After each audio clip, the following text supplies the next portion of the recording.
The mirrors in her castle were covered with silk, not out of modesty, but to keep the eyes from watching her back.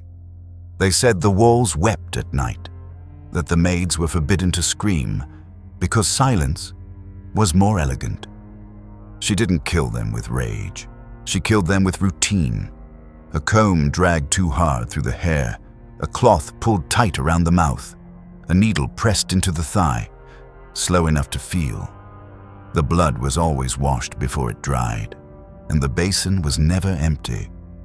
She smiled when they cried, because tears meant youth, and youth meant life, and life, to her, was something she could drain and keep.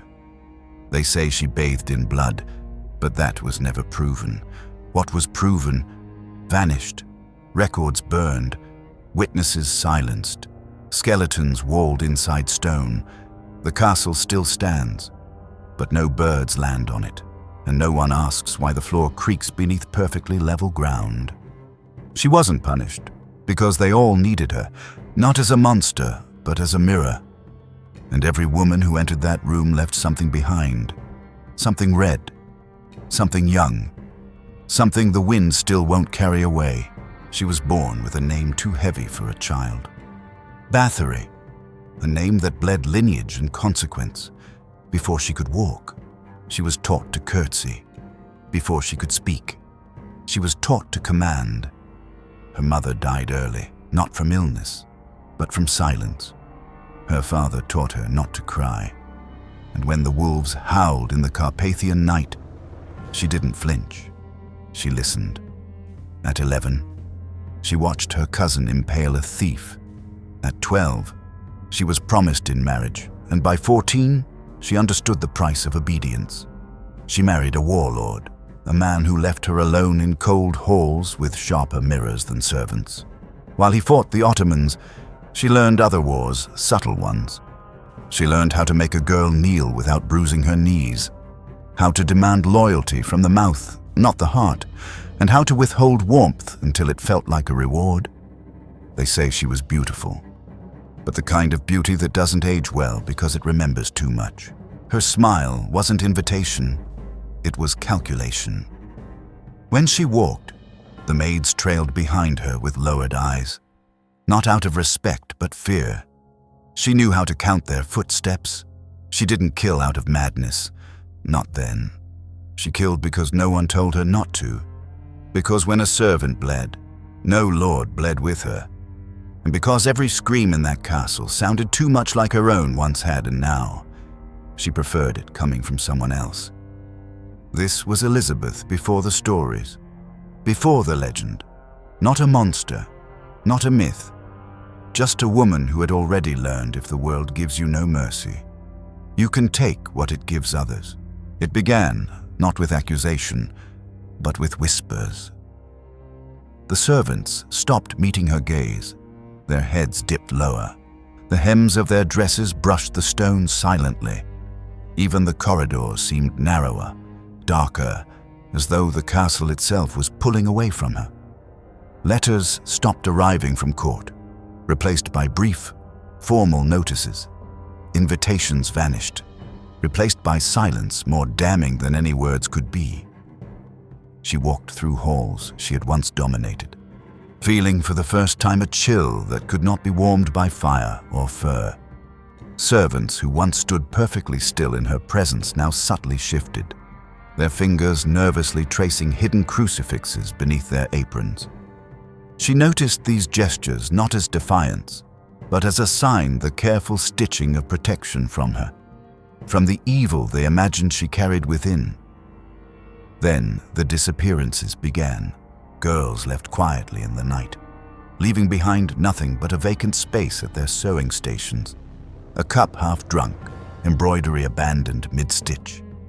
Mothers in the village nearby crossed themselves furtively whenever her carriage passed, their gazes averted, lips murmuring silent prayers. She saw the fear in their eyes, not fear of poverty or hunger, but fear of her, the mistress whose shadow had grown darker, whose moods had turned unpredictable and volatile. The priests no longer met her eyes during Mass. She knelt at the altar, head bowed beneath a heavy lace veil, feeling the whispered prayers behind her like needles in her spine. Her husband's death had left her isolated, unguarded. Without his reputation as a shield, her cruelty became visible, a spectacle no longer obscured by marriage or position. Servants whispered her name like a curse, passing rumors in breaths as short and hurried as the beating of their hearts. Accusations grew louder, spreading like wildfire in the dry grass of local villages. Families spoke of daughters who never returned from service in the castle, whose letters suddenly stopped, whose wages ceased without explanation. Magistrates, once reluctant to question nobility, now found strength in numbers, emboldened by the growing outrage. They spoke openly about the rumors, the tortures, the screams muffled by thick stone walls, the baths drawn in blood-red water that servants refused to empty without trembling hands. Elizabeth did not respond with panic. Instead, she withdrew deeper into her routines, rituals of control that gave her a veneer of calm. Yet beneath this facade, cracks emerged. She stood before her mirrors, now uncovered, searching her reflection for signs of betrayal lines deepening at the corners of her eyes, a subtle sagging of flesh beneath her jawline. She saw youth fleeing her grasp like sand escaping an hourglass. Her desperation sharpened, honed by the knowledge that power was slipping away, no longer bound by loyalty but by the thin thread of fear alone.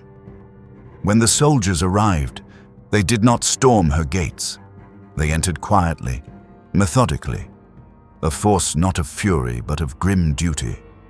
Their captain, a man she once knew as a guest at feasts, now met her eyes without warmth or recognition. He did not speak her name. Instead, he produced a parchment sealed with wax, bearing the crest of a king who had once attended her dinners, smiled at her stories, toasted her health. Now, this same king condemned her with quiet strokes of ink. The trial that followed was no spectacle. It took place behind closed doors, away from public scrutiny. Witnesses were questioned separately, their voices reduced to trembling whispers as they recounted horrors, secrets long buried within the stone walls of Chaktich Castle. They spoke of sharp objects hidden beneath cushions, needles pressed slowly into tender skin, of the sound a body makes when it breaks slowly, of the way flesh weeps silently when sliced thinly enough. Elizabeth listened without expression, her face as still and pale as marble. Her silence was not defiance. It was recognition. She saw clearly now what had always been there, that cruelty was never hidden, merely ignored. The men who judged her did not recoil because of innocence or righteousness. They recoiled because the reflection she provided was too clear, too honest, too close. When the verdict came, she was not sentenced to death. Instead, they chose a punishment more symbolic, more lasting confinement. They bricked up the windows of a tower chamber, leaving only small slits through which food and water could pass.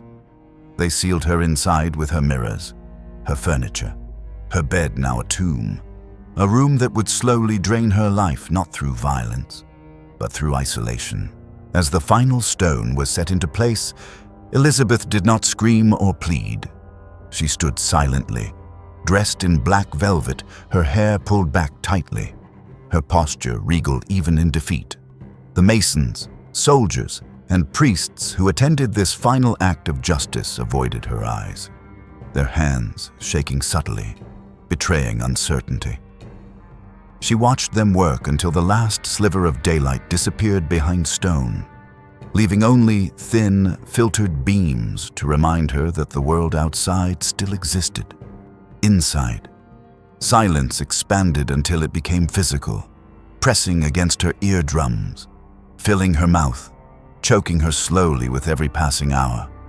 She paced, counting her steps until she memorized the exact dimensions of her prison. She touched the walls, feeling the rough edges of stone that would now hold her forever. and she listened as carefully as she had once listened to screams, now waiting for any sound to break the oppressive quiet. But none came. Days blurred into months, her only measure of time the changing temperatures of her cell.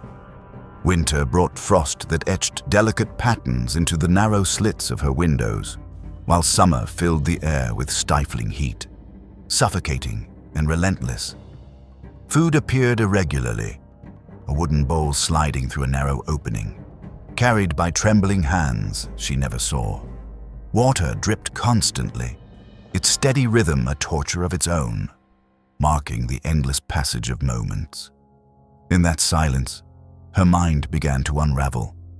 She spoke aloud to no one, her voice a harsh whisper, the only company she had. Memories crowded her cell, distorted and grotesque, reflections warped by guilt and denial. Faces of girls, forgotten long ago, re-emerged vividly, their eyes wide with betrayal, mouths open in silent accusations. Elizabeth found herself pleading not for forgiveness, but for quiet, for darkness, for an end. She turned her mirrors away, unable to face her reflection now. The beauty she had sought to preserve had abandoned her, leaving behind only a hollow shell, a face gaunt and lined, eyes dull and sunken. Her hair grew brittle, falling in strands onto the floor. Her hands trembled, the smooth elegance of her youth now withered into knotted, thin skin. Every surface in her room seemed to mock her, reflecting back the emptiness she had become. Outside her walls, villagers whispered that her soul had escaped, wandering restlessly through the castle halls, unable to rest until every secret was uncovered. Some claimed to hear her voice in the wind, a low murmur promising vengeance. Others swore they glimpsed her silhouette standing at tower windows long sealed shut, watching silently as life continued without her. When death finally arrived, it did so quietly. She lay curled upon her bed, eyes open, staring blankly upward at a ceiling she could no longer see. The room held no ceremony, no mourning, only the stillness that had filled it for years. Her body was discovered not because anyone cared, but because the scent of decay eventually betrayed her silence. They removed her remains swiftly, burying her hastily in unhallowed ground, a grave marked by no stone, no name, only earth, raw and fresh. Yet even in death, Elizabeth Bathory was not forgotten. Her legend grew darker, more potent, whispered from generation to generation.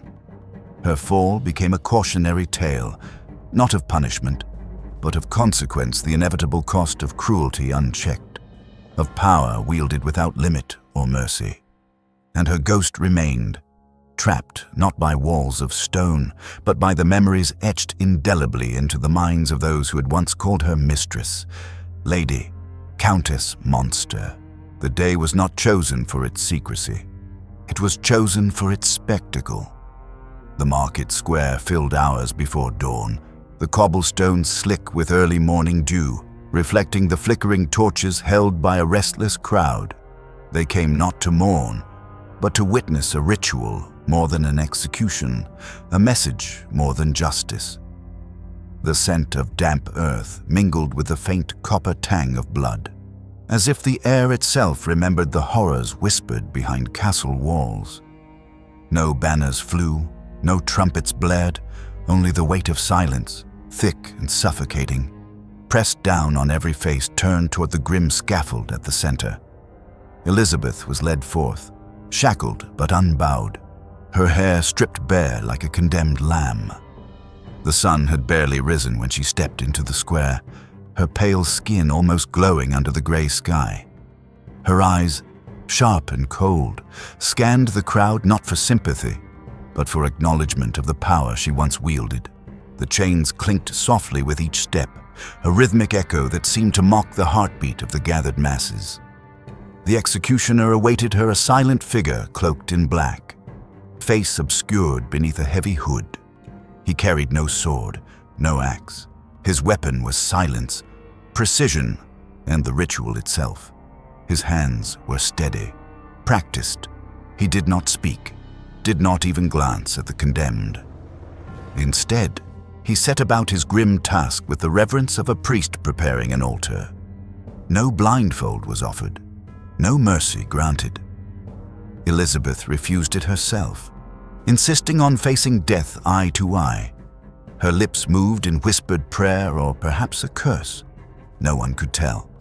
The wind carried her words away before they could settle, leaving only the faintest trace of breath against the cold morning air.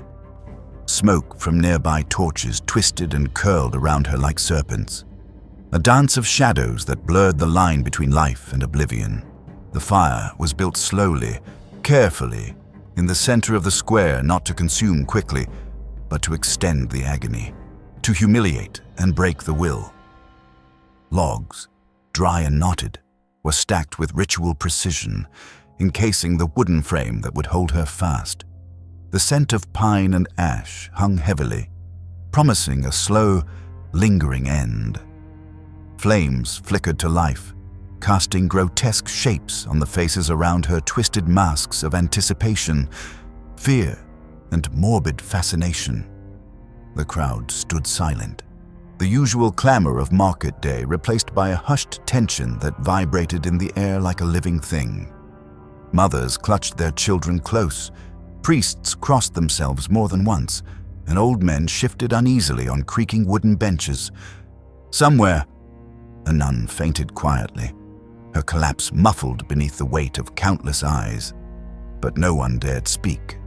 For speaking would break the spell the ritual was already unfolding. Elizabeth's breath came slow and steady, her wrists strained against the iron shackles. Wrists once adorned with jewels, now bruised and raw. The executioner approached with measured steps, the scraping of his boots against stone echoing ominously. With a nod from the presiding judge, he began the ritual not with violence, but with precision. Chains tightened, limbs bound. She was fixed to the pyre, a living statue of defiance and despair intertwined. The smoke rose in thick, curling plumes, swallowing the sky inch by inch. It wound through the crowd, an invisible thread linking every face to the condemned woman.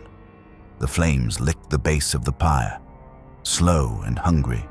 They climbed higher, reaching for skin, hair, the edges of her blackened gown. The air grew heavy with the scent of burning wood and something more primal flesh. Despair, a loss too deep for words. Elizabeth did not scream. Her lips moved still, shaping silent prayers or curses. The only sound, the crackle of fire and the whispered prayers of the watching crowd. Her eyes flickered with pain, fury, acceptance impossible to tell which. The smoke pressed against her, suffocating and relentless, as if the wind itself conspired to carry her spirit away. Around her, faces blurred into shadow and flame. Some watched with hatred, others with pity. None dared look away. The moment stretched, an eternal breath held in time, as the fire consumed what the world had already condemned. As the sun climbed, the pyre became a furnace of torment. The heat shimmered, distorting the air, turning flesh to ash before the eyes of those who bore witness. The first cracks appeared in her skin, pale flesh blistering, curling back like burned parchment. Hair smoked and fell in blackened tufts, tumbling to the ground like broken promises. Yet, even as the flames reached their crescendo, Elizabeth's eyes remained open. They burned brighter than the fire itself, a final testament to a life forged in cruelty, power, and unyielding will. The crowd shifted, a collective intake of breath, as the ritual reached its peak. The executioner stepped back, his task complete, leaving the woman to the fire and the silence. When the flames finally died, only bones remained, charred, twisted, unrecognizable. The air was thick with the bitter scent of death and smoke. The crowd dispersed slowly, each soul carrying a fragment of the ritual with them, an unspoken warning etched into memory. No one spoke of mercy that day. No one whispered forgiveness. Only the cold truth that control is maintained not through justice, but through fear. And fear burns long after the fire dies. The smoke had barely settled when the echoes of that day began to ripple through time, twisting and reshaping the truths buried beneath ashes. The marketplace, once alive with vibrant voices and bartering, fell silent in the weeks after. Merchants closed their stalls earlier, eyes cast downward, avoiding the empty space where the pyre had stood. Mothers pulled children closer, telling tales not of heroism, but of caution, of the power wielded behind castle walls that no sword could cut through. The very air seemed thickened with a weight of unspoken dread, as if the earth itself remembered the flames that had licked so patiently. Far beyond the town, in the gilded halls of distant kings and the shadowed chambers of the church, reactions diverged sharply. The French monarch, ever cautious with political tides, distanced himself from the scandal. His official statements disavowed any knowledge, claiming ignorance as if it could cleanse the stain. Yet, behind closed doors, advisors whispered anxiously, debating the consequences of a scandal that threatened to unravel alliances and stir unrest among the nobility. The king's courtiers worked feverishly to erase the stain, ordering records to be altered or destroyed, burying evidence beneath layers of parchment and secrecy. Meanwhile, English clerics fell into an uncomfortable silence. Their archives, once meticulous, revealed unsettling gaps, pages missing, letters unaccounted for, testimonies erased as if by phantom hands. The church, guardian of morality and justice, remained conspicuously mute, neither condemning nor defending. This silence spoke louder than any sermon, a tacit acknowledgement of complicity or fear. Rumors whispered in dark cloisters suggested that the church's failure to act stemmed not from ignorance, but from a tangled web of power and protection that extended even to the highest echelons of the clergy. Among the common folk, stories took on lives of their own. Some claimed her heart had not burned, that it was removed and hidden, kept as a talisman of dark power. Others whispered that her spirit haunted the castle ruins, a restless shadow seeking revenge for betrayal.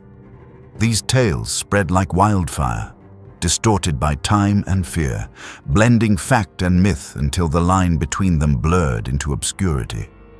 Yet, beneath every legend lay a kernel of truth that the consequences of her actions and those who enabled them would never be fully erased.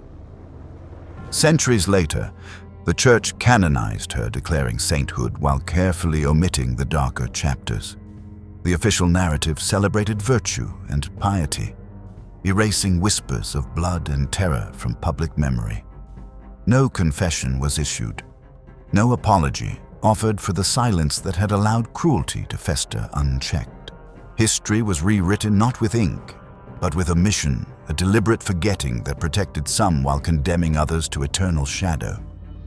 The crowd that had once gathered in the market square remained silent, their voices, lost beneath layers of fear and complicity, faded into the wind. But the smell lingered, a faint, bitter trace of smoke and ash, a reminder that some scars run deeper than flesh, etched instead into the soul of a nation. The air still carries it, subtle and unyielding, whispering that control is a ritual that never truly ends. They scattered her ashes to the winds, but the silence that settled over Rouen was anything but empty. It breathed a living presence that curled through narrow alleys and settled into crumbling stones. No birds dared nest near the ruins where her shadow once loomed, as if even nature recoiled from the remnants of her story. The faintest trace of her presence lingered, a cold whisper carried on the night breeze, slipping between locked doors and shuttered windows. She died praying or cursing. The words are lost, swallowed by the smoke and centuries of forgetting. The fire consumed her body, but it could not burn away the echoes of fear and power that she embodied. Justice was spoken in whispers, carried in silences heavier than chains. The world moved on, rewriting the tale, cloaking cruelty in sanctity and forgetting in reverence. Yet, beneath the polished pages of history, the truth waits hidden in the cracked mirrors, in the scent of old blood, in the shadows cast by empty thrones. No verdict can silence the ghosts. No stone can seal the wounds left behind. Only the echo remains.